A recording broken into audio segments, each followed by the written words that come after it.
All of us seek, each in his or her own way, that strangely elusive state called happiness. But very few of us can describe or define just what we think will give us that happiness. Most of us are looking for something, but we don't quite know what. At best, we may have only some vague, nebulous hunches. Not very much to go on. It is as if we have undertaken a journey without a clear idea of where we are going or how we are to get there. Is it any wonder that we repeatedly fail in spite of all our efforts? All things change, and our notions of happiness are no exception.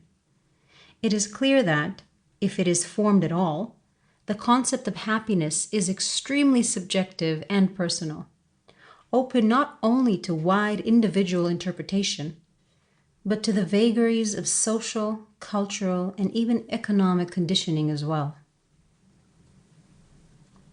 In simpler, bygone days, it appears that happiness was generally taken to be a tranquil, anxiety-free state of contentment brought about by the fulfillment of certain conditions necessary for survival.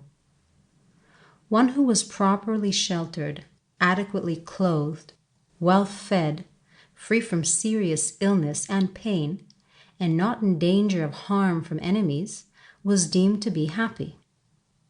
For what more could one ask? Fragile though it was, such a basic state of security was deemed to be a blessing and grounds for great happiness. In our times, however, it seems that happiness is more than ever held to be somehow linked with the experience of pleasure and with getting and having things. Some seek it in the direct gratification of the senses, others in the accumulation of material objects, and in the attainment of fame, status, power, and wealth. And many think it lies in the rather hazy concept of being free, which today has taken on the extreme connotation of freedom from discipline, morals, social conventions, and even good taste. In other times, this was known as license. Unhappiness, suffering, or dukkha is much easier to define, possibly because we experience so much more of it.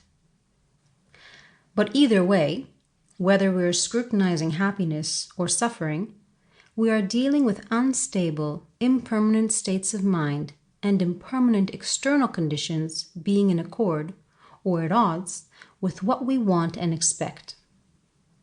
As soon as we no longer have things going our way, happiness wanes and some degree of unhappiness or suffering arises.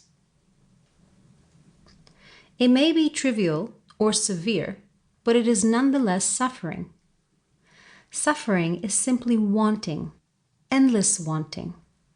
It is dissatisfaction with things being the way they are. The Buddha identifies wanting, desiring, craving, tanaha, as the basis of all our suffering,